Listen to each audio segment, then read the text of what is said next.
You are looking live at the beautiful skyline of Tampa, Florida, where all eyes are focused on this stadium. It's the Buccaneers and the Philadelphia Eagles in an NFL playoff game.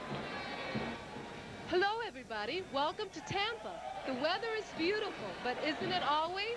We're going to treat Brent, Irv, Jane, Jack, and the Greek to some good old Southern hospitality, but only if they're cheering for the Buccaneers.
The NFL Today is sponsored by Ryder, the best truck money can rent or lease. Wang, makers of computer and word processing systems. Wang, making the world more productive. And by Trinitron with a one-gun, one-lens system. And it's from Sony, the one and only. From the CBS Sports Control in Tampa, Florida, here's Brent Musburger. Welcome to a sea of orange, and who would have believed it? The Tampa Bay Buccaneers are in the playoffs against the Philadelphia Eagles. So we're down to 8 teams, and Jane and Irv and Jimmy, would you believe only 4 states still represented in the playoffs? Pennsylvania, Florida, Texas, and California.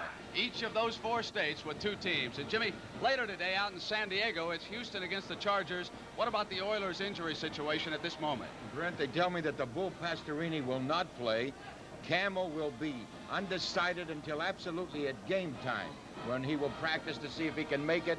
Burrows is playing at 90%, and Carpenter is out too. In other words, Houston's in rough shape. So Gifford Nielsen will be starting at quarterback for Houston. Jane, do you remember the playoffs a year ago? Oh, boy, do I. My very first playoffs with CBS, Atlanta, Philadelphia, Atlanta, Dallas, Minnesota, LA. I can't forget any of that. Everyone thought the games would be close, but as it turned out, only one winner didn't score more than 30 points. Let's go back and show you. It was at Three Rivers Stadium in Pittsburgh, and it was going to be the tough Steelers against the defensive-minded Denver Broncos. And what a day for number 32. Franco Harris of the Steelers rushed for a pair of first-half touchdowns, and Pittsburgh built a slim 19-10 lead after the first 30 minutes of play. This was to set the tone throughout the playoffs. Number 32 on the ground and number 88 and 82 in the air. This tight game was busted wide open when that number 88, a ballet wide receiver by the name of Lynn Swan, caught one of 2 Terry Bradshaw touchdown passes in the final quarter. And here he comes, going to the air and making it look routine.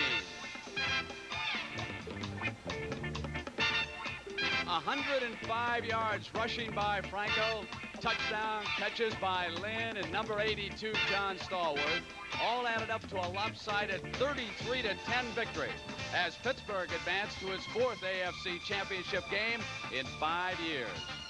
Then the next day, it was the rookie sensation who will not play today, Earl Campbell. He rushed for 118 yards as Houston destroyed the New England Patriots in Foxborough. It was to be Chuck Fairbanks' last day as coach of the Patriots.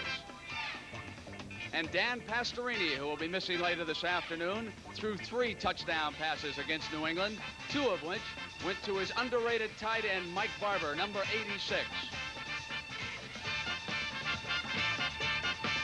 And the Oilers rolled to a 31-14 triumph over New England.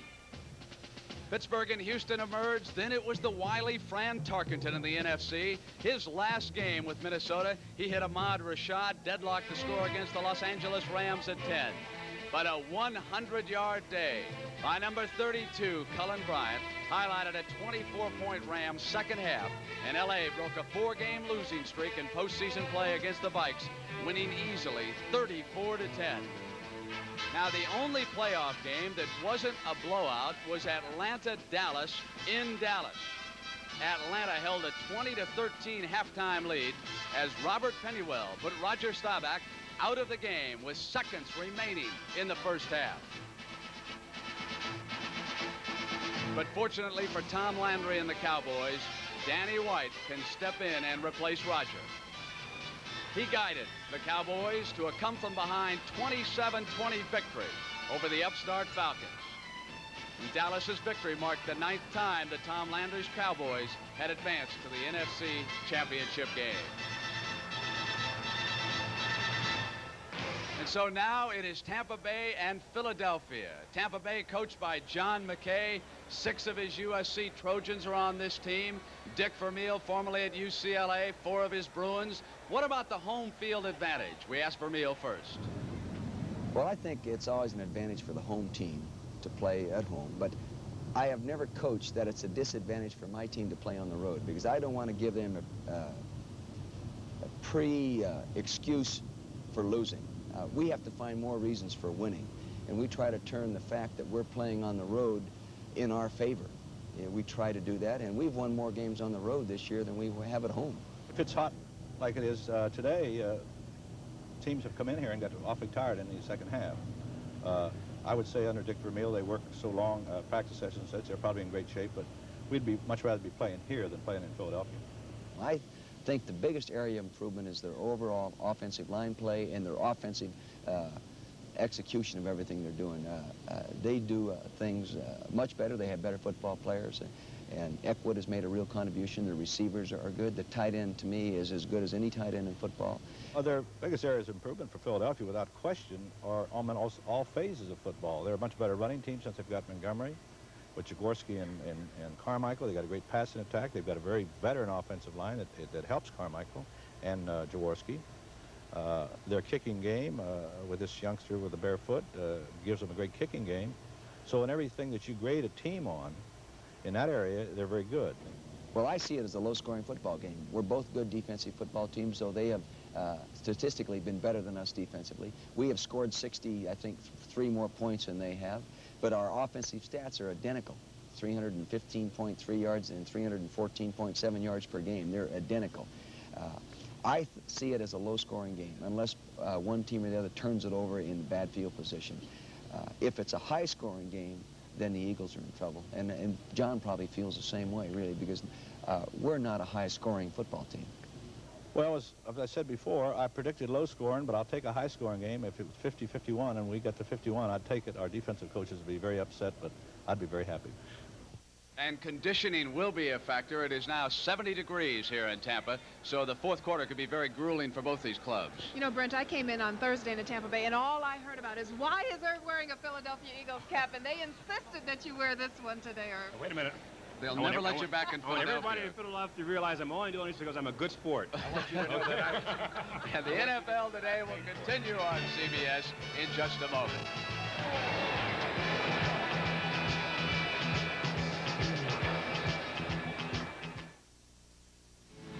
Hey, see y'all down the road, Jack. If you're going to move your family, you can save a lot of money by renting a truck. Moving yourself, and you might as well rent a real truck. A Ryder. Ryder isn't famous for renting cars, beep, beep, little trailers. Ryder's famous for trucks. Pro drivers will tell you that. Okay, King of the Road. Just hold the lamp. Hey, see y'all down the road, Jack. Ryder, the best truck money can rent. Information, Business is besieged by it. All kinds of equipment have been required to manage it. Until now. Now, with Wang's new integrated information system, one person very simply can perform data processing, word processing, high-speed image printing, and worldwide communication. If Wang can create all this today, who knows what the future holds? Wang, making the world more productive.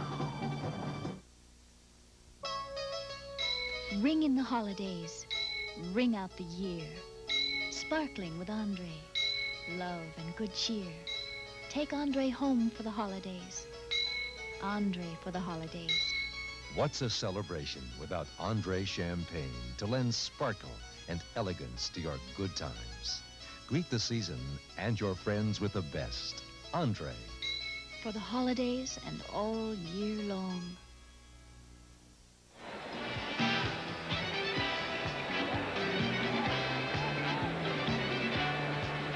Pleasure to be in Tampa this afternoon.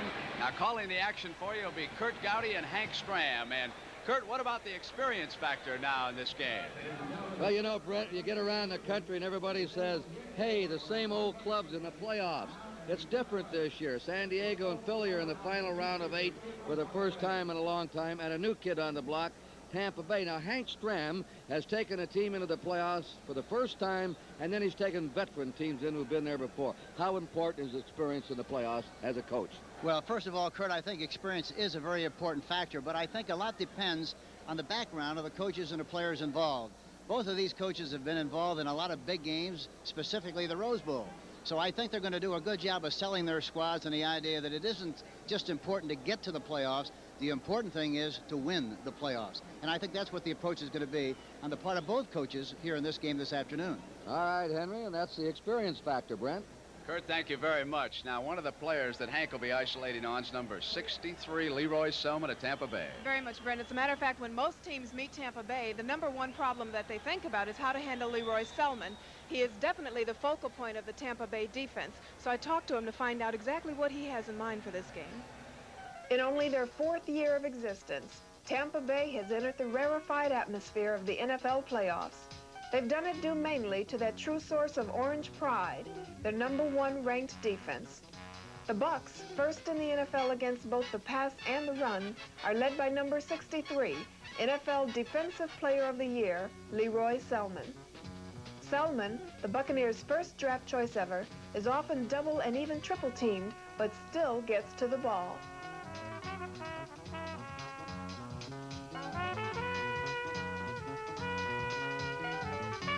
But as awesome as the super quick defensive end is on the field, he is surprisingly placid off it. I like to leave football out on the football field. I like to play aggressive football and be tough out there, but after the game is over, I like to just kind of go back and relax and be a regular person and not walk around on the streets beating up people. Are you really shy? Yeah, I think I am. People have told me that I have a shy personality, and I guess that kind of comes from home, being raised on a farm and everything. You never was around a lot of people all the time, and but I'm kind of coming out of it a little bit. Does it help you having a brother playing on the same team?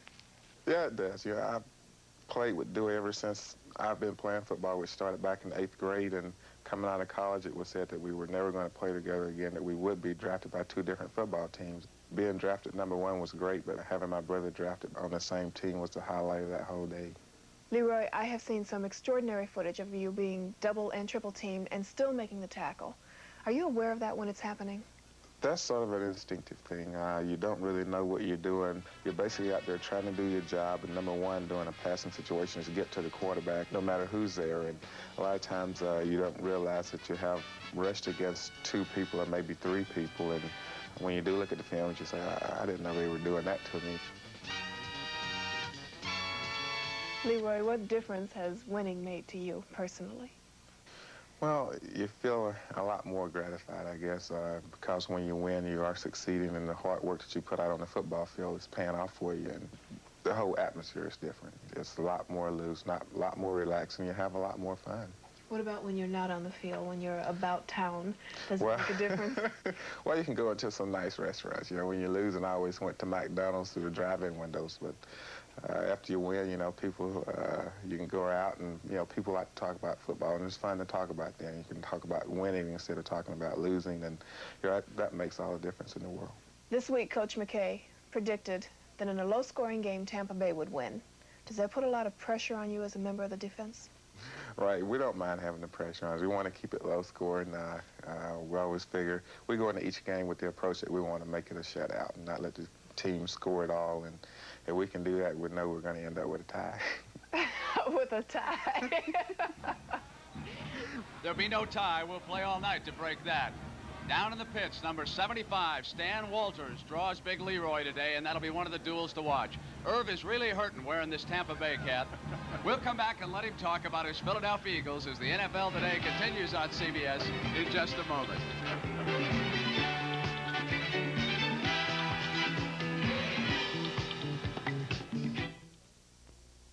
And this is where we keep the Sony.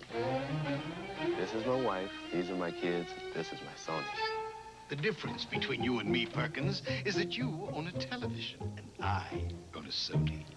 There's one television people are proud enough of to brag about.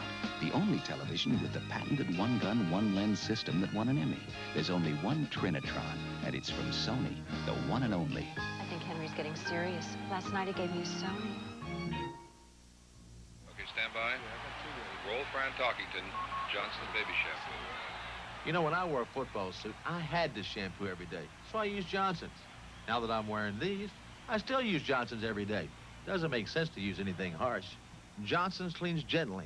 Everybody can tell you about no more tears, but I can tell you it won't dry out my hair. Leaves it looking thick and healthy. Get Johnson's Baby Shampoo from Johnson & Johnson. It's gentle enough to use every day. Getting ready, make it shine, looking pretty. There's a lot to do. You're waiting for your dreams to come true. Come on and have a Pepsi day. Come on and taste the Pepsi way. Come on and have a Pepsi day. You're the Pepsi generation. Have a Pepsi day.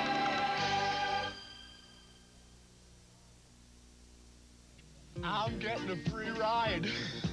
I'm getting a free ride. You'll get a free ride when you change to Sunoco's new mileage oil, MPG Plus. It gives an average of 14 more miles per tankful than regular oil. And in some cars, 28 more miles. Right. Because MPG Plus reduces friction, your engine does less work, and you get better mileage. Get a free ride with Sunoco's new MPG Plus. I'm getting a free ride. Doesn't she always? Back live in Tampa, about 12 minutes from kickoff. And you know, when Dick Vermeil took over the Eagles 4 years ago, Irv, he really did not have a lot of draft choices. He had to go out and pick up some veterans. He's very fortunate, Ben, because he's looking for his type player. And fortunately, this week I talked to three of the people who are an integral part of the Eagles' success story, some old veterans who know what it means to win. For three Eagle veterans, Philadelphia's 1979 success has been a welcome turn of events. Defensive end Claude Humphrey, cornerback Bobby Howard, and offensive guard Woody Peoples each shared a past filled with good times and bad. Number 69, Woody Peoples, had an outstanding career while helping to make John Brodie the NFL's most protected passer during the late 60s and early 70s. Bobby Howard had played for both the New England Patriots and the San Diego Chargers, collecting his share of interceptions and glory. For 11 years, Claude Humphrey was an all-pro defensive end and one of football's premier pass rushers. All three, however, were thought to be at the end of their productive years. But in Philadelphia, each has written a positive chapter in the final pages of their NFL careers. All the years that I spent in Atlanta, they were great years for me personally as an individual, but I still didn't realize a chance to play in the playoffs and get that playoff feeling. It's something about the playoffs is a little different from playing in the Pro Bowl or something like that. It's a little different because there are only a few teams that'll get in the playoffs. The Eagles hold a special place in my heart in that before I came here, I thought I was at the end of my career, and I got a chance to play with the Eagles. And it's just like being reborn again. There's been no question that the contributions of these veterans has been significant on the field. But when the Eagles reached the playoffs, their roles took on some added responsibilities. I've been to a few playoff games before, and I think it's my job, and I think all the older guys, to try to set the tempo a little bit, you know. In big pressure games like a playoff game, they're going to be, the motion is going to be, there's going to be ebb and flow. And the team that reacts to the sudden change is going to be the team that wins, you know. And I think somebody kind of got to, you know, stand up and show that, you know, just another play like it's just another football game. For Claude Humphrey, who had come out of retirement, the 1979 season has offered a second chance at something he has always wanted but never had. What would you say were the most exciting things you've experienced since coming to Philadelphia? Winning. That's the only thing. That's the only difference between Philadelphia and Atlanta is winning the game. It's all right to get paid. I mean, you know, getting paid is important, but there's something good about winning that makes you feel better when you win. And the most important thing right now is just winning. This year is probably the high point in my career. You know, I've been to the Pro Bowl a couple of times. When I was the 49ers, we were in the playoffs a few years. But I think this team, being here on this team at this particular time, is the high point in my career. I think we got a real good chance of going all the way. You know, the team, some of the tough teams like Dallas, Dallas is not the same team that it was maybe last year or the year before. Los Angeles has certainly been hurt this year. So I think over here in the NFC, we got a real good chance, the Eagles, of going all the way to the Super Bowl. May the best team win. You know, this is a new sight for us, Tampa, a beautiful area. Jack Whitaker is here, and he has some reflections on this city by the bay. Jack? Thank you very much, Brent. There's a temptation here today to dwell on the background of this game and forget the game itself, but I think it's much too early for that. By the time we get to the Super Bowl, we'll submerge that one so much to make it almost invisible. But not today. The game is the thing. But before Philadelphia and Tampa begin hostilities, I'd like a word about the two coaches. They have brought their clubs to this game by different roads. One by rebuilding, the other, if you will, by creating. Dick Vermeil has taken an old and established franchise that was slipping quietly into ruin, and in a few short years had built it into one of the most respected outfits in the whole league.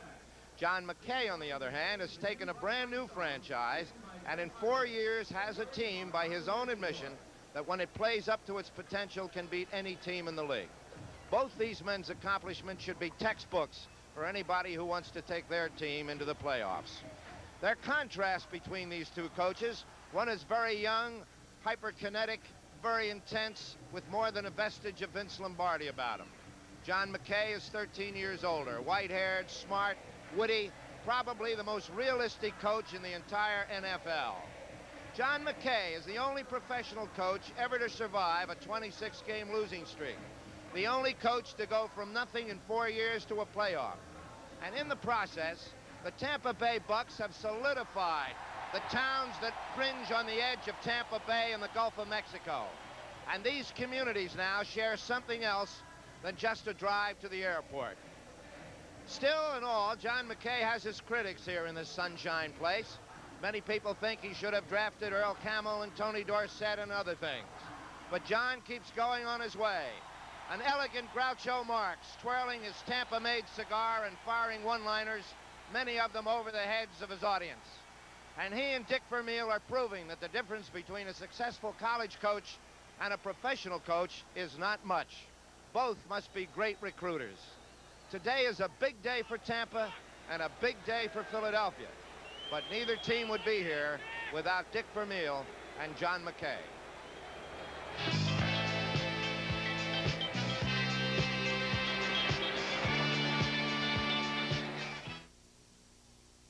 The System, TCR, Total Control Racing, slotless racing with the Jam car. Now, there are 48 different TCR cars to choose from. Everything from customized vans to sleek Trans Ams and tough pickups. Every one a winner. So whatever kind of racing you're into, TCR cars set the pace. Add one to your system now. These are the cars. TCR, Total Control Racing from Ideal. Because of a certain ability I possess, I've been asked to tell you all the useful shopping information you can find in the Bell System Yellow Pages. Names, addresses, phone numbers, maps, directions, credit cards, items for sale, charge accounts, deferred payment plans, brand names, regular valet parking, custom work, machine work, quantity discounts, colors, days and hours of business, insurance, bonding, deliveries, endorsements, cash and carry, 24-hour service, estimates, illustrations, years in business, same day When you need to know who, what, where, when, and why, let your fingers do the walking through the Bell System Yellow Pages. Thank you. How do they do it? How does who do it? Ponderosa. How can they give you a steak like this? They didn't give it to you. You paid for it. But I paid so little, and I get a salad bar with all I can eat in a nice plate. Maybe they like you. They must. This steak's fantastic. That's nice, Jack. Hey, how do you guys do it at Ponderosa anyway? Do what? I had a great steak and a salad bar with all I can eat. A nice place like this. The dessert was a terrific-looking waitress. Jimmy the Greek is sponsored by Dutch Masters Cigars. There really are masters at Dutch Masters. The Philadelphia Eagles, who come in with the best road record in the National Football League, 6-2, are about to be introduced here in Tampa. And I must tell you, folks, that the Greek is on a hot streak. He convinced me last night that North Carolina could do it to Michigan. Can you convince me that Tampa Bay can keep this close? It can be close. I didn't say who was going to win as yet, but Tampa's defensive secondary can keep it close. Williams, of course, does not have the experience that Jaworski has, but he will throw long to Hagan, and they could score that way. If you remember last week, the Bear receivers were in back of Philadelphia, so watch that. That check looks like about the size of a field goal. Would that be how to that's about sum it it up for you? But the special teams for Philadelphia are tops, and Tampa's special teams are very poor this year. That's where the big edge is, Brent. But Williams has been so poor the last month. How's the Tampa Bay offense going to keep the defense on the sideline and give them some rest in the second half? By controlling the football, running with it. That's what they're going to try to do.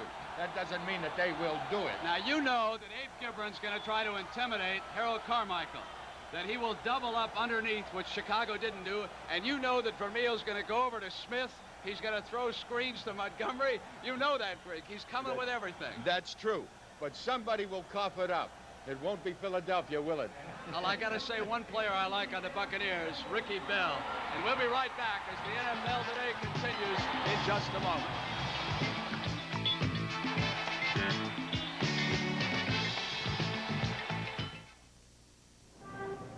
The Dutch Masters buyers are in France for the international auction of rare African Cameroon tobacco. There are two secrets they must keep to win some of the best leaf for Dutch Masters: the exact leaf they want and the price they'll pay. It's a nice color. When their bid is opened by the French auctioneers, they'll learn if they've won some of the best. Acheteur Dutch Masters. Taste the taste the world competes for in a Dutch Masters Cameroon whiff. There really are masters at Dutch Masters. An ocean of orange. The home field advantage for the Tampa Bay Buccaneers. Jane, we've got just a few moments now before kickoff. Who do you like in this game? Well, you know, everybody said that the defense is what got Tampa Bay here, but the offense has vastly improved. In 77, there were 48 quarterback sacks, in 78, 60, and this year only 12. I don't have to ask you, Irv. We'll see at halftime. For Jane and Irv and Jimmy the Greek, I'm Brent Musburger. Sit back now and enjoy Kurt Gowdy and Hank Stram as the NFL Today continues on CBS. Stay tuned as the NFL Today continues after this word from your local station.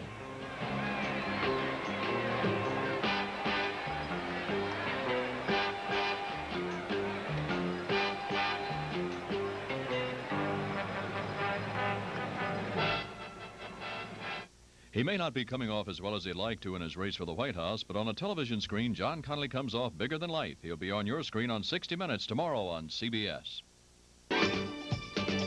From Tampa, Florida, an NFC playoff game. The Philadelphia Eagles versus the Tampa Bay Buccaneers. Hi, everybody. Kurt Gowdy with Hank Stram. The Eagles and the Buccaneers finished the season in different momentum. The Eagles, playing their best ball, have now won 6 of their last 7. Tampa Bay just clinging on, beating Kansas City 3-0 in a driving rain to win their division and earn the right to be the host team here today. What about a single game judgment? One day, one game of the Eagles in Tampa Bay. First of all, Hank, they almost look alike. Well, you know, it's really like playing an inter-squad game or seeing an inter-squad game here this afternoon, because both teams really have the same personality, both offensively and defensively.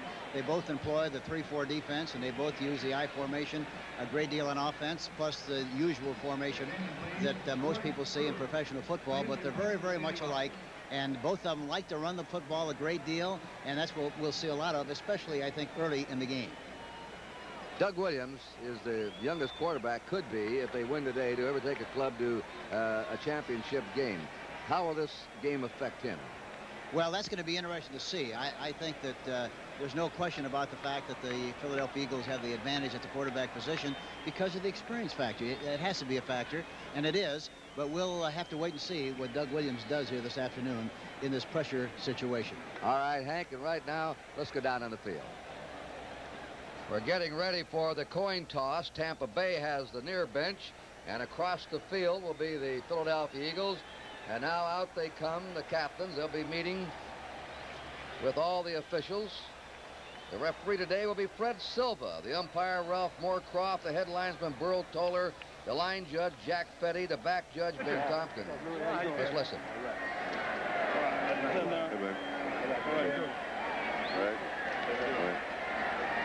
All right, Tampa Bay, will you put your back over here, please? You put your back over there, Philadelphia. We're going to turn, guys. All right, we're going to go live now. Captains, the coin for today's coin toss is here, heads, tails. This is heads, tails. Who'll call it on the visitor? In the air, please. Heads. Heads is called. Tails is thrown. You won the toss.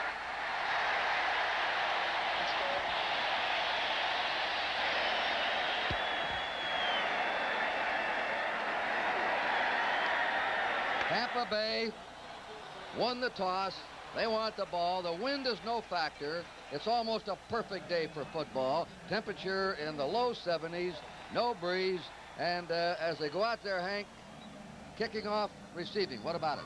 Well, you know, one thing about winning a toss, I think sometimes going into a game like this one, you hope maybe that you would lose the toss, very honestly, so that you wouldn't have to play offense on the very first series, because if something bad happens to you, you know, you shrink the size of the field for the opposition, and they have an opportunity to get points early in the football game. However, if you win the toss, you almost have to take the ball because, you know, if you don't, your team feels, well, you don't have a lot of confidence in the fact that we can move the ball offensively. But down deep, I think, in this kind of a game, you'd rather play defense early than offense.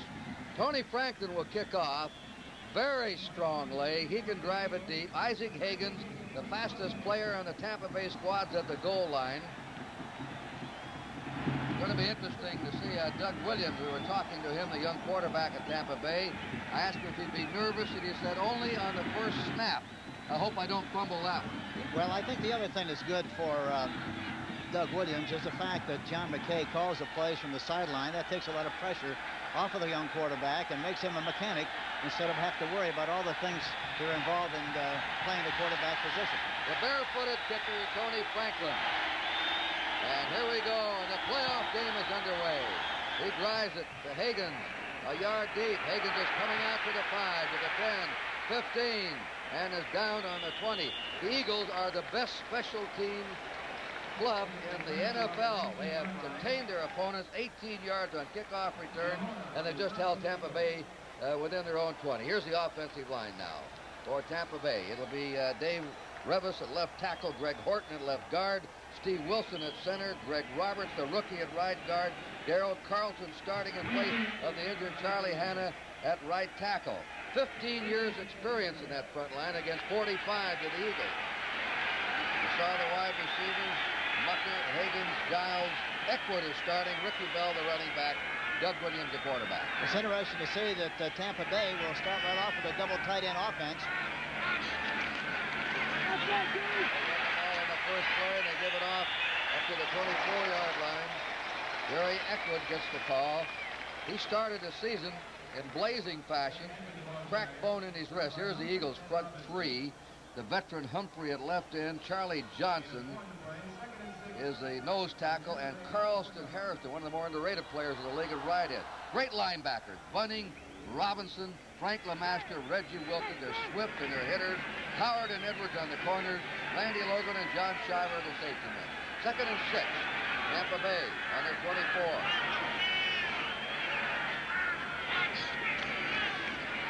Same play. It's going to be hemmed in.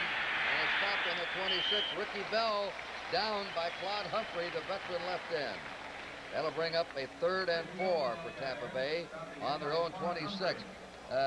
Both teams, we thought, would probably try to establish running games early. Yes, and the fact that the Tampa Bay team came right up and lined up in the double tight end offense is a strong indication that they feel they're going to run. And the reason they use a double tight end offense, Kurt, is really to get ahead on everybody 7 on 7 and just play football and try to blow them off the football. 3rd and 3. Williams on a rollout, looking, throws, wide open. It's complete for the tight end, Jimmy Giles, for a 1st down. Giles, who led this team in pass receiving this year, is out of bounds, and Tampa Bay is moving. Williams goes back into the pocket and then rolls to his left, stops quickly and finds Giles, Jimmy Giles, their fine tight end, wide open on the play. He's finally tackled there by Jerry Robinson. But it's a nice gain and a well-executed play by the Tampa Bay Buccaneers. Both tight ends, Krefley of the Eagles, Giles of Tampa Bay, are active and dangerous. Tampa Bay, 99% of the time when they're in the I formation, will give the ball to the tailback. Let's see if this holds true. There he is. Pitch to the tailback. Ricky Bell, 50 into Eagle territory and stopped at the Eagle 47 by Frank LeMaster, the right inside linebacker. That's the old pitch or toss play that John McCain made so famous at the University of Southern California. Well, that's really student body right, student body left. That was student body right with everybody pulling on the play, trying to get to the outside from the I formation. And the nice thing about the I formation is the fact that the tailback is back there 7 yards deep, at least 7, and he has plenty of room to read the blocks of the people who are pulling and then taking advantage of the seam and taking advantage of what happened on that last play and making a nice gain on the play. 2nd down, 1. Tampa Bay on the Eagle 46. Straight ahead, Ricky Bell. Smothered on the 45 of the Eagles by the nose tackle, Charlie Johnson, who is tall. He's 6'4", but he looks like a mole in there. He really gets down low and burrows under the way a good nose tackle should. Charlie Johnson, very strong, 3rd-year player. He had knee surgery in '77 and came back. Here's the measurement for the 1st down. No score if you just joined us. 12:25 to play in the 1st period, and they appear to be an inch short. Tampa Bay on the Eagle 45-yard line, 3rd down, inch or 2 to go. They've been crisp so far, Hank, Tampa Bay. They're off the ball well, good ball handling. Yeah, the important thing always, of course, has to begin with the offense and defensive lines. Right now, the offensive line of the Tampa Bay Buccaneers is dominating the line of scrimmage, and that's why they've done such a good job of moving the ball so far. Now they're squeezing in, the Eagles. 5-6-man front up there. The hand of Williams on the sneak has it. Doug Williams, a big, strong quarterback, 6'4", 215 pounds. Gives Tampa Bay a 1st down on the Eagle 44. This telecast presented by authority of the National Football League. It's intended for the private use of our audience. Any rebroadcast or other use of this telecast without the express written consent of the Tampa Bay Buccaneers and the National Football League is prohibited. Tampa Bay's moved from their own 20 to the Eagle 44. 1st down. On the cutback to the 40. Ricky Bell. We have a flag dropped, our first penalty flag. Frank LeMaster made the hit on Ricky Bell. Kurt, they're doing a good job, Tampa Bay is, of going away from the rotated defense. They have a flanker set to the left, and it looks like there's a holding penalty against the Tampa Bay Buccaneers, but they're setting a flanker to the left and then running back away from that flanker because of the double coverage on that side. They're running away from the traffic, and they're doing a good job of moving the football, although this time there's a penalty on the play. Let's listen to the call. Number 70, holding. Darrell Carlton, the right tackle, nailed for holding. Today's game is the first time Tampa Bay has been on coast-to-coast television in their 4-year history. Games also be carried by CBS Radio and French-Canadian Radio throughout Canada. Tampa Bay on their 46th first down. No score early in the first period. They have a one-back offense. Williams fires a pass, and he completes it inside the 40 to Jimmy Giles again. Giles is quite a story. He didn't play football until his junior year at Elkhorn State. He was a baseball player. He had a year in the Dodger organization. Watch, it's a rollout to the right. Giles is split to the outside. Normally he's a tight end, but this time he's a flanker. Obradovich played tight end that time. Rolls to the right, throws the ball right at the numbers. Giles makes a fine catch, and Giles really is more like a loose tackle than he is a tight end in that he's 6'3", 240, and runs the 40 in 4.6. All right, they're coming up now. 2nd and 4. One back offense. They give it off in the draw. Bell breaks it. Comes over the 35. Stumbles forward to the 31. Carlton Harrison nailed him there. Harrison of Maryland State brought him down. And Tampa Bay has another first down on a beautiful drive here in the opening of this game. Ricky Bell had 5 100-yard games this year, all in this stadium. Dick Vermeil, a very emotional coach, intense. John McKay said he's too old to jump up and down. Besides, he has a bad left knee. Let's see if they give it to the tailback again from the I formation. If they run the football, this is what they like to do. Now they give it to the fullback here. Ricky Bell crossing the 30. Frank LeMaster again in on the tackle. Quite a story with me in the booth is the all-pro middle linebacker Bill Berge, spotting Philadelphia, went down with a knee injury. Terry Tatolo took his place, and then the rookie Jerry Robinson moved in, and Robinson has started the last 5 games and has been all over the field, sideline to sideline, which is going to present an interesting situation next year because Berge will be back, and where's Robinson going to be?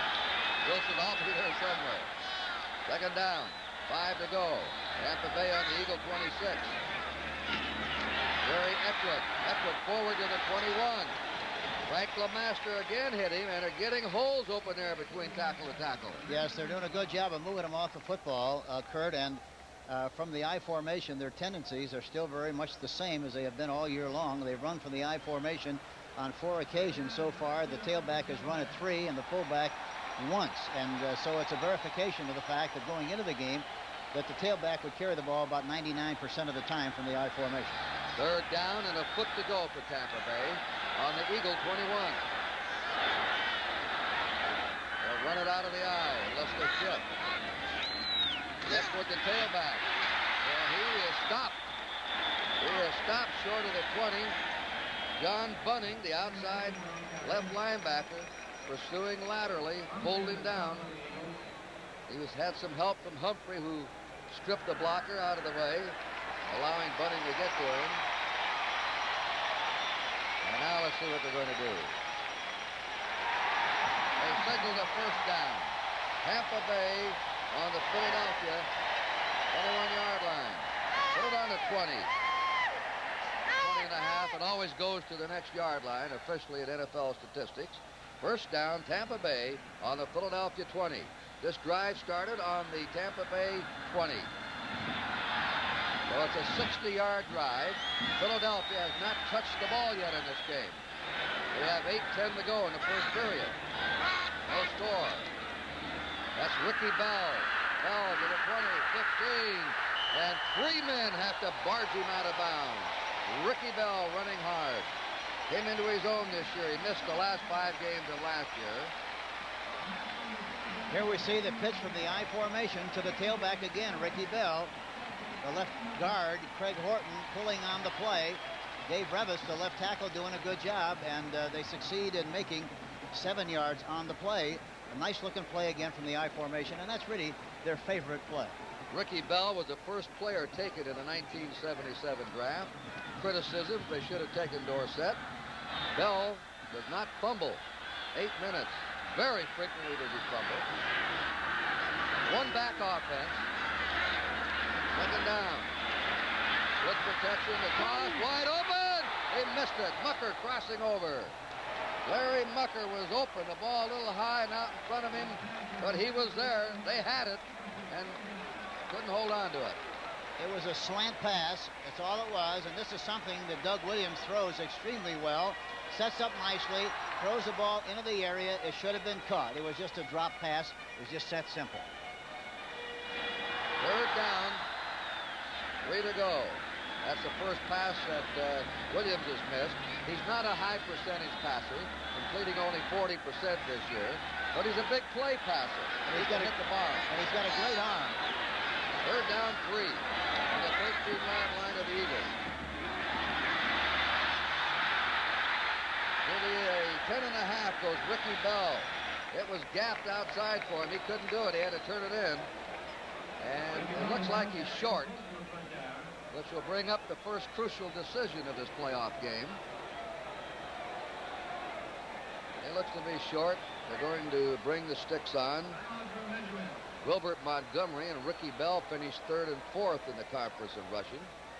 Montgomery had 1,500 yards. Bell had a little over 1,200.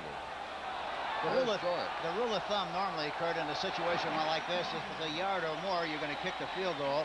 If it's less than a yard, in all probability, you would go for it. I personally would go for it in this situation. It just inches to go for the first down. Manny Sistrunk comes on. They're getting some big boys in there. Dennis Harrison for the Eagles. And Ken Clark. The goal line defense is in there. 4th down and inches to go. And they have Johnny Davis in the Tampa Bay backfield, a good short yardage man. Williams over. He's over the 10.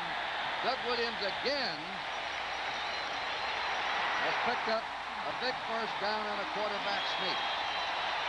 And they'll be happy about that in Cheneyville, Louisiana, his little hometown.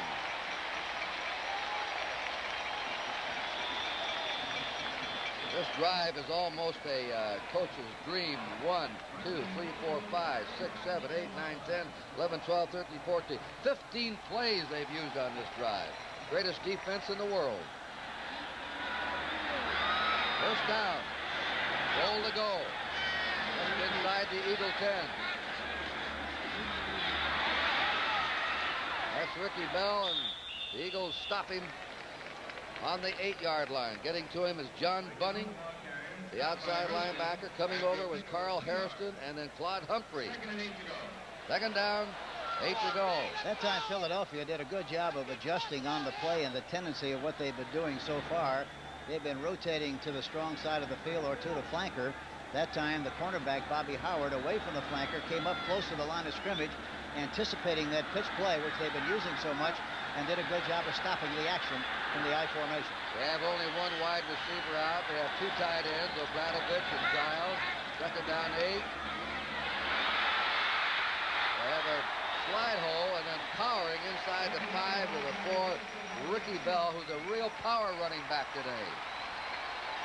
You know, when he runs, you have to be impressed with the way he runs as far as balance is concerned. He has good vision, knows where he's going all the time, does not duck his head and run into a pile and hope for the best. He keeps his head up and his eyes open and gets the very most that he possibly can on every play that he runs.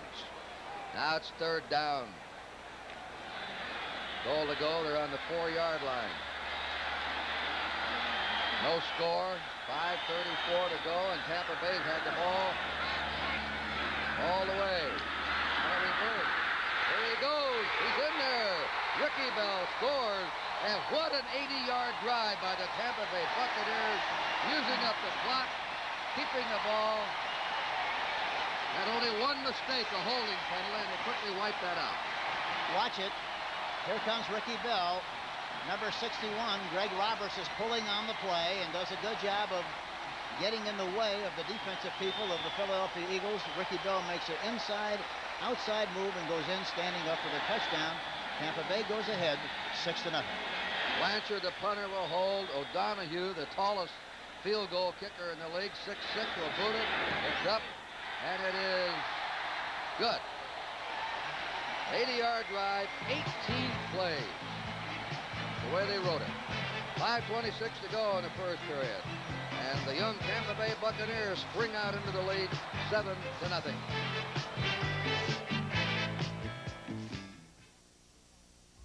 For those parents who realize that $500 isn't too much to spend to expand their child's world, Radio Shack has the perfect gift. The TRS-80 computer, the most significant investment a parent can make. Programs for your child's education or your business, finance, and home use. Let your children discover tomorrow's technology today. The TRS-80, the biggest name in little computers. Only at Radio Shack, a Tandy company. Better ideas keep on coming. The better ideas from Ford. Your Ford deal is celebrating a super season. A super season with better ideas like Mustang, America's best-selling sports car. With Fairmont, one of America's favorite cars, the right idea for today. With America's newest and best-selling pickups. And the contemporary new size Thunderbird. It's a great time to visit your Ford dealer right now during super season. Better ideas from Ford. Whoever gets this kickoff, Hank's going to turn around and say to his teammates, gentlemen, this is the football. This is what it looks like. They haven't had it. Yeah, it's been a long time since they've had their hands on it. Nearly 10 minutes gone and they haven't seen it. Here's the kick coming to Wally Henry. Dangerous threat. Up to the 5, to the 10, 15, 20, breaks it through. 25, 30, an excellent run by Wally Henry. He played for Vermeil at UCLA, and so we'll see the Eagles now go to work in offense for the first time in the game. The tackle was by Billy Cesar. The Eagles will have all-pro Stan Walters at left tackle, Wade Key at left guard, Guy Morris at center, veteran Woody Peoples at right guard, Jerry Sizemore at right tackle, and Keith Krefley is the tight end. Carmichael, Charlie Smith the wide men, Jaworski the quarterback, Montgomery and Leroy Harris the running back. Eagles ball on their 30 with a first down. Jaworski had a good game last week against the Bears. 3 touchdown passes. They move around a lot like Dallas, changing formation before the snap. We're going against the Triple Crown defensive club in the league. Fewest points allowed, fewest yards allowed, and the least yards per play in the league. Those are outstanding defensive credentials. Yeah, in conjunction with that, Kurt, the important thing is, you know, the defensive line is made up of Wally Chambers, Randy Crowder, and Leroy Selman, all of whom do a fantastic job. And, of course, there you see the linebackers. They're good. White, Washington, Cotton, and Brown in the secondary. Second down, 7. Eagles on their 33. 7-0, Tampa Bay. 4:40 remaining in the first period.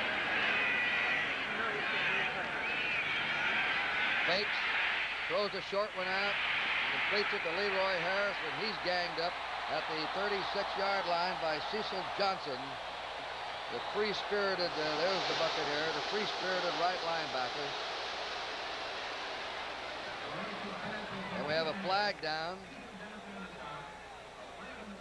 That was a fake to Montgomery. Yes, that was a play-action pass, and then they threw the ball into the flat area, but Cecil Johnson really did a great job. Let's listen for the call. It's a personal foul against Tampa Bay. Could be on David Lewis. We'll see, though. This is the second penalty of the game. They're going to bring the ball up to the 50-yard line. 15-yarder. And here's the call. Personal foul, unnecessary roughness, first down. No guilty party named. First down. Eagles on the 50-yard line. Tampa Bay leading 7-0. Little over 4 minutes remaining in the first period. Harris and Montgomery in the eye. Montgomery deep. It's off to Harris. Harris surges over the 50 to the 47 of Tampa Bay. Richard Wood, the Batman, the leading tackler this year for Tampa Bay, makes the stop. He came to the Jets a year. They traded him to Tampa Bay for a 7th-round pick, and Tampa Bay is very happy about that trade. You know, I mentioned at the beginning of the show, Kurt, that this was like watching an inter-squad game. There we see Ricky Bell, number 42, the great back from Southern California. Of course, But both teams are very similar. They use the I formation a great deal, and the tailback will carry the ball 95% of the time for Philadelphia also, just like Tampa Bay tailback does for them.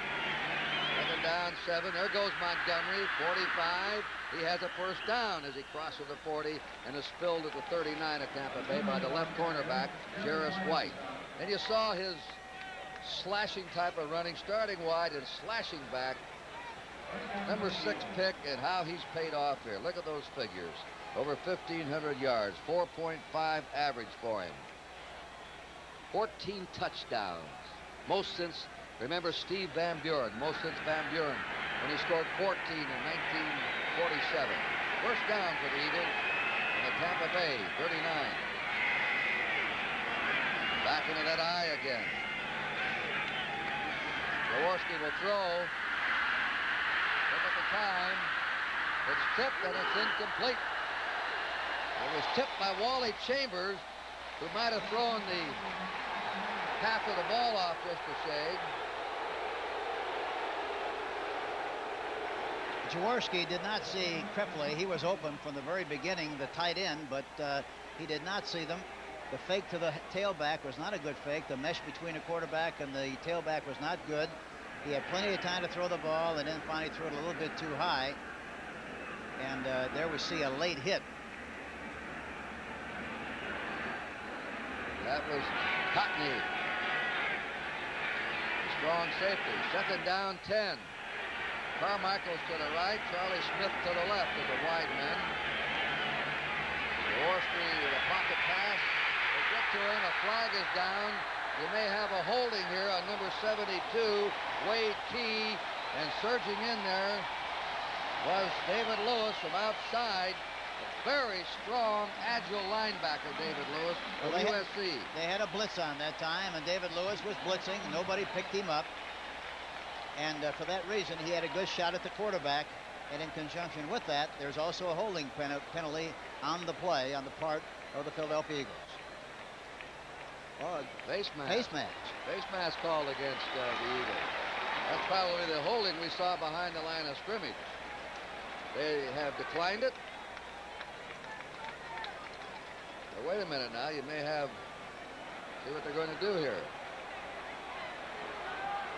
Pointed to the Eagles.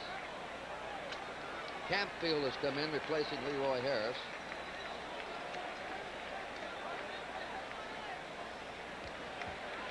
Face mask. Left tackle. Refused. Illegal pass. Loss of down. Number 76. Illegal receiver. Accepted. Third down. All right. Very rarely see that. They had 2 penalties on the same play. They refused the first one, accepted the second one, and lost the down on the illegal pass, which is a loss of a down. And the Eagles now have a 3rd down and 20 on Tampa Bay's 49-yard line.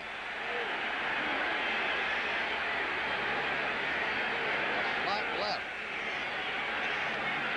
Jaworski send his men out.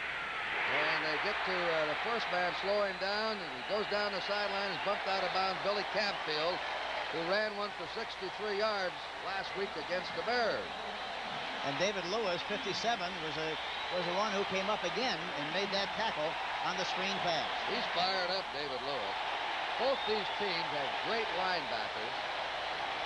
And I'll say this in front of Bill Berge. It's remarkable. The Eagles have done as well without Berge in All-Pro, but they kept going. Both linebackers, sets of linebackers, are strong and quick. They can really pursue laterally. All right, here's the punt coming up. Max Runninger will do the kicking. He averaged 39.6. Danny Reese. Danny, I don't want a fair catch, Reese. 70 punt returns this year, only 1 fair catch. He hates a fair catch. That's not going to get it away. And it's coming to the near side and skipped into the end zone for a touchback. Well, Tampa Bay has the ball on their own 20-yard line with 2:24 to play in the first period. Tampa Bay, after an 80-yard drive, has the lead 7-0.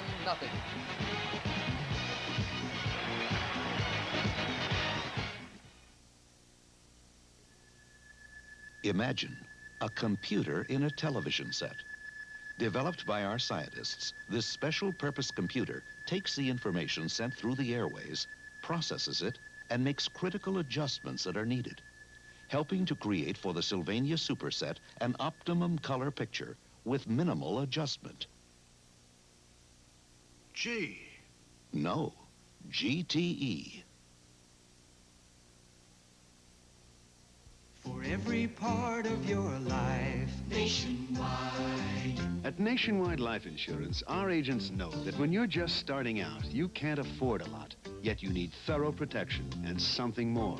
Life insurance capable of growing as your responsibilities grow to make sure every member of your family will always be properly protected. Nationwide Life Insurance plans for every part of your life. Nationwide is on your side. Coming next, the holiday edition of the CBS Sports Spectacular, the continuing story of an attempt to break the sound barrier. Salute to Kurt Thomas, the U.S. gymnastics team, world ice skating, country classic celebrity bowling. Coming up next, CBS Sports Spectacular. Ricky Bell carried the ball 10 times on that first drive. He carried it 39 times, a club record 2 weeks ago against Kansas City. They spent an awful lot of time running to the right. They're in double tight end offense again. And let's see if they start this drive by also running to the right. Ricky Bell, Eckwood, there's Ricky Bell for his 11th carry. He stopped at the 22-yard line by Charlie Johnson, the nose tackle of the Eagles. It'll be 2nd down, 8 for Tampa Bay. 2 key plays in that opening drive, Hank, were passes to Jimmy Giles, who is one of 5 National Football League tight ends to lead his team in catches. Shirk led the Giants, Francis New England, Bass Cincinnati, and Kaufman Green Bay. I think they'll go a lot to Giles today. Yes, they should, especially because of the fact that the Philadelphia team employs so much zone defense. 2nd down, 8. That's Morris Owens going in motion. He tries to flip that away, a little dump off, and right on him was Claude Humphrey, the veteran left end, who has played in 6 Pro Bowl games. It was attempted to, they're trying to get the ball to Jerry Eckwood. 3rd and 8. The play looked peculiar.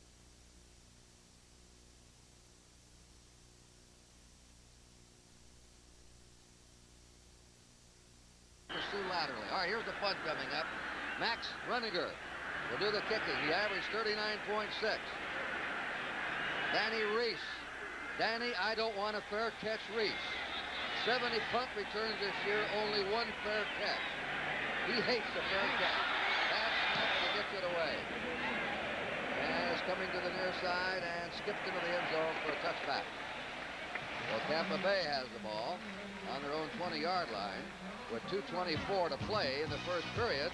Tampa Bay, after an 80-yard drive, has the lead, 7-0.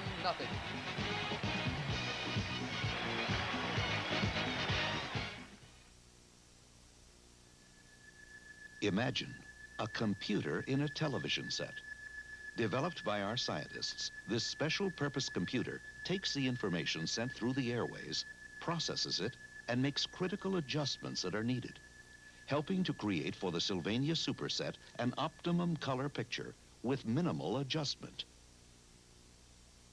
G. No, GTE. For every part of your life, nationwide. At Nationwide Life Insurance, our agents know that when you're just starting out, you can't afford a lot. Yet you need thorough protection and something more. Life insurance capable of growing as your responsibilities grow to make sure every member of your family will always be properly protected. Nationwide Life Insurance plans for every part of your life. Nationwide is on your side. Coming next, the holiday edition of the CBS Sports Spectacular, the continuing story of an attempt to break the sound barrier. Salute to Kurt Thomas, the U.S. gymnastics team, world ice skating, country classic celebrity bowling. Coming up next, CBS Sports Spectacular. Ricky Bell carried the ball 10 times on that first drive. He carried it 39 times, a club record 2 weeks ago against Kansas City. They spent an awful lot of time running to the right. They're in double tight end offense again. And let's see if they start this drive by also running to the right. Ricky Ricky Bell. Eckwood, there's Ricky Bell for his 11th carry. He stopped at the 22-yard line by Charlie Johnson, the nose tackle of the Eagles. It'll be 2nd down 8 for Tampa Bay. 2 key plays in that opening drive, Hank, were passes to Jimmy Giles, who is one of 5 National Football League tight ends to lead his team in catches. Shirk led the Giants, Francis New England, Bass Cincinnati, Coughlin Green Bay. I think they'll go a lot to Giles today. Yes, they should, especially because of the fact that the Philadelphia team employs so much zone defense. 2nd down 8. That's Morris Owens going in motion.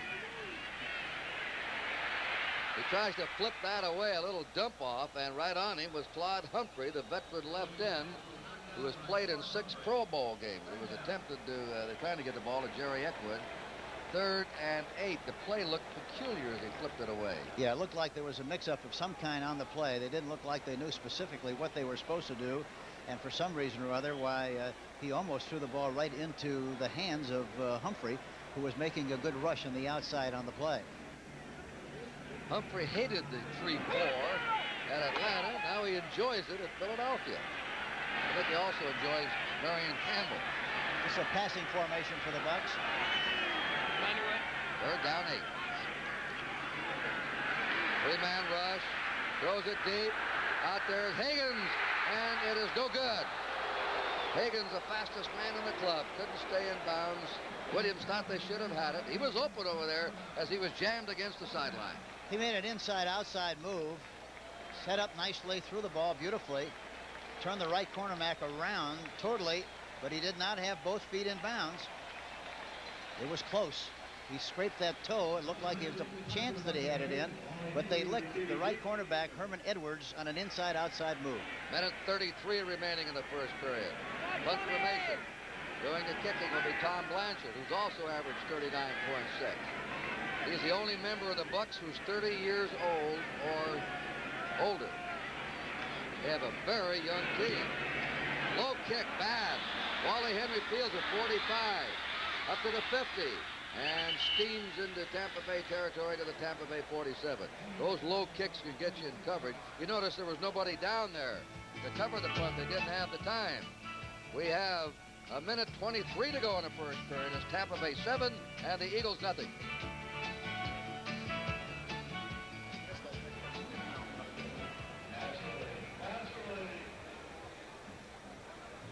Wait a minute, we have a flag. Let's see what happens. That's Carmichael coming on. So the kick must go or Carmichael wouldn't be in there. Punt, number 51. Illegally downfield. It's refused.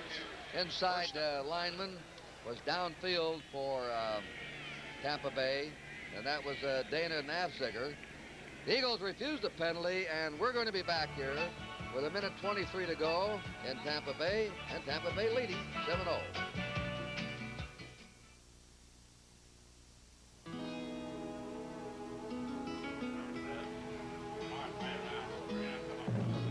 There are 2,000 miles on this river, and you know every twisting, turning one of them. But the one you know best is the one where the sun drops away and the shadows grow long. That's the one that finally takes you home.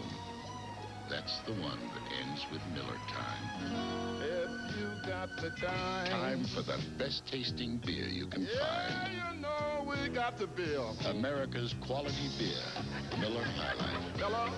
Look, give me 4. Tastes too good to hurry through. Hey, babe, how you doing there? When it's time to relax, one bill stands player. Did you get one? If you got the time, we got the bill. All right. Yeah.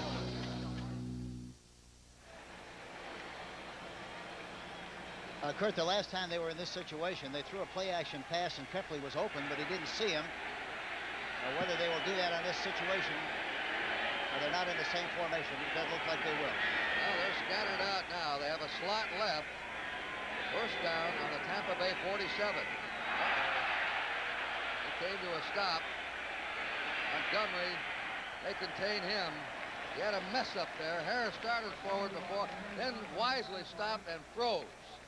He came to that 1 second stop, so there's no penalty. The line of scrimmage will still be the 47 of Tampa Bay. It's 2nd down, 10 for the Eagles.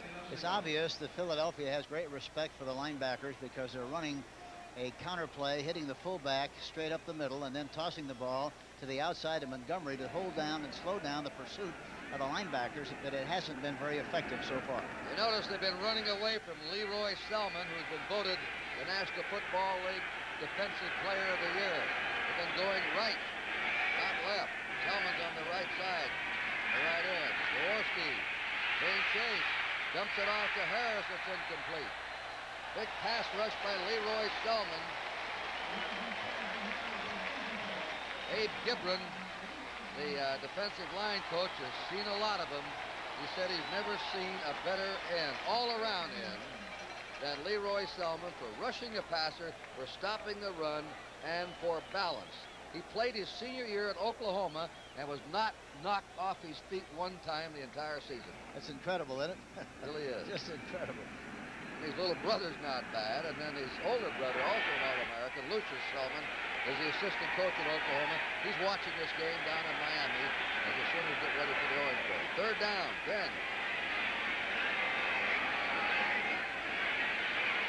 Jaworski looks the field over, guns it out, and threads it to Krefli, the tight end who has a 1st down on the 36-yard line. Here is an excellent tight end who led all the tight ends in the league, and the best average per catch, 18.5. Both Giles and Krefli, we said, are active and dangerous. They can get deep and block. Yes, especially Giles. Giles is the faster of the two, but Krefli is a very dependable, steady. He plays 100% every time he plays. He comes into the stadium with 100% effort. He's that kind of a player. There's the gun and the end of the first quarter in Tampa Bay Stadium. With the score, the Tampa Bay Buccaneers 7 and the Philadelphia Eagles nothing.